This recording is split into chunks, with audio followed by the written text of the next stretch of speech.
인생과 명언 구독자 여러분 반갑습니다. 지난번에는 강감찬을 구하고 전사한 양규거란의 철군 인문학처 세술이란 주제로 영상을 보내드렸는데요. 오늘은 세계 최강의 거란군 고려군에게 박살나다.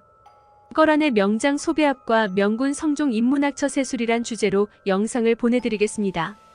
무식하게 돌격만 하다가 귀주 대첩에서 제대로 박살난 인물 정도로 묘사되어 왔었습니다. 그런데 사실 그는 요 나라의 명장 중 한 명이었는데 심지어 정치력도 뛰어났으며 백성들에게는 칭송받는 문무를 겸비한 인물이었죠.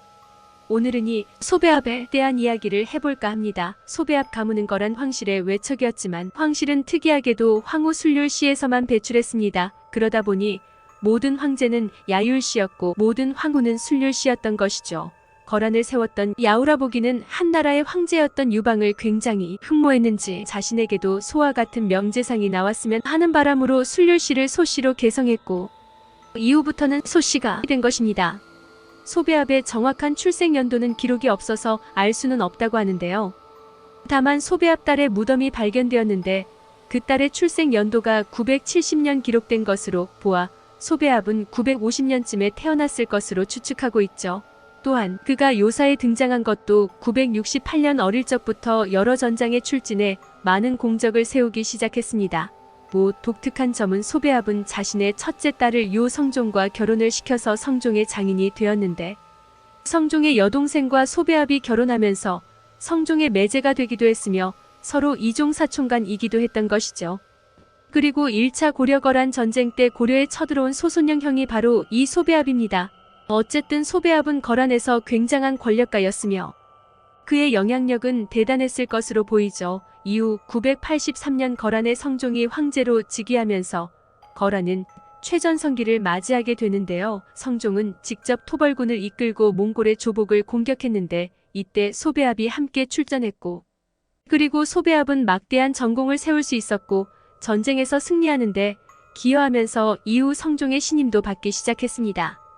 거기다가 986년 북송의 태종은 20만의 대군을 동원해 군대를 세 갈래로 나눠 거란을 공격했는데 이때도 소배압은 거란의 명장인 야율사진, 야율휴가 등과 함께 출전해 조빈과 미신이 이끄는 북송군과 피 튀기는 혈전 끝에 승리를 거머쥐며 북송의 북벌을 저지하기도 했죠.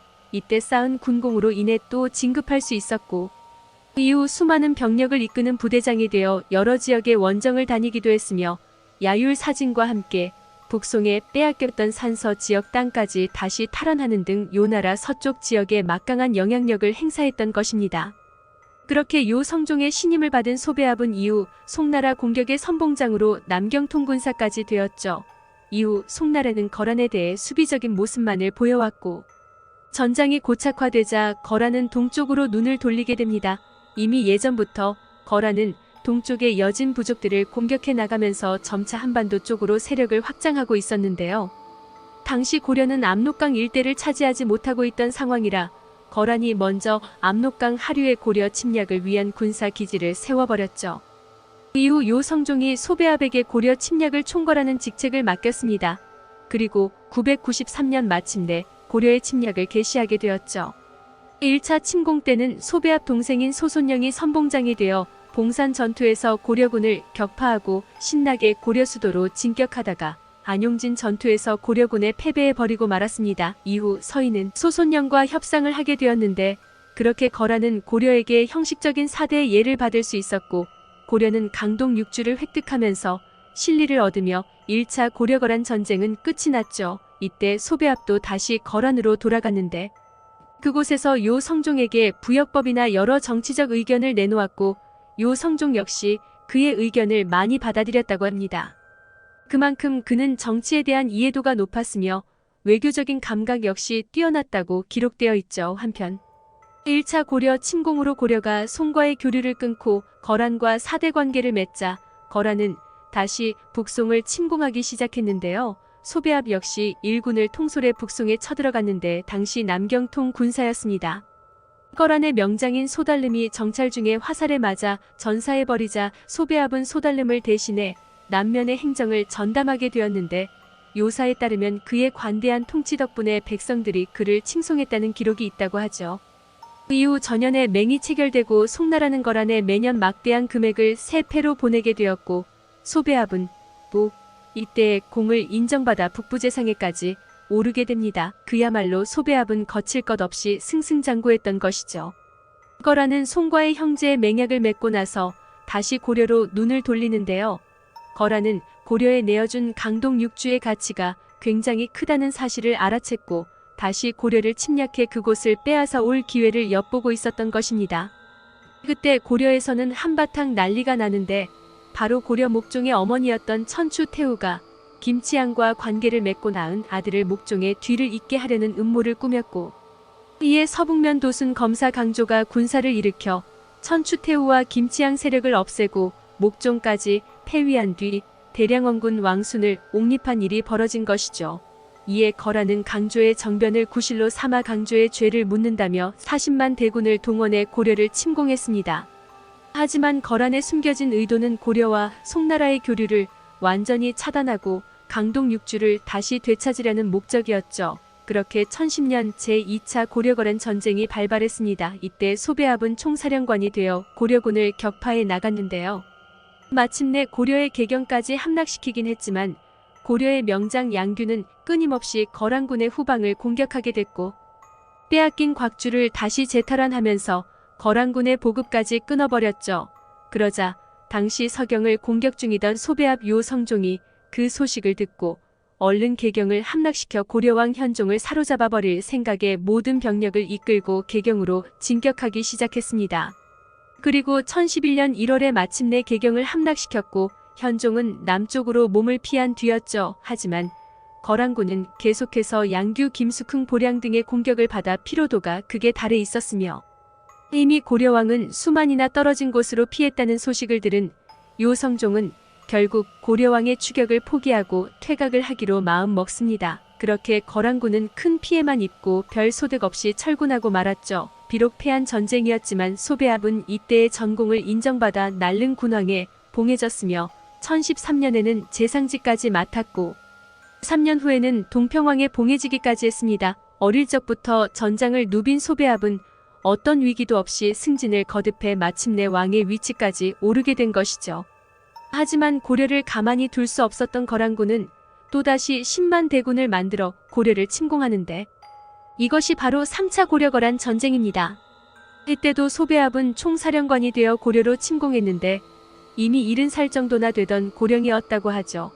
2차 침입 때 실패한 경험을 살려 이번에는 뛰어난 기동성을 가진 거란군의 기병을 이용해 곧바로 수도 개경까지 신속하게 진격한 뒤 고려왕이 도망치기 전에 잡아버리고 고려의 항복을 받아내려는 직도 전략을 구사하게 됩니다. 그리고 수많은 전쟁 경험으로 봤을 때 고려군을 이끄는 강감찬이 고려의 주력 부대는 북쪽에 모두 배치했을 것이다라고 생각해 고려 안쪽은 텅텅 비어있을 거라고 생각했죠.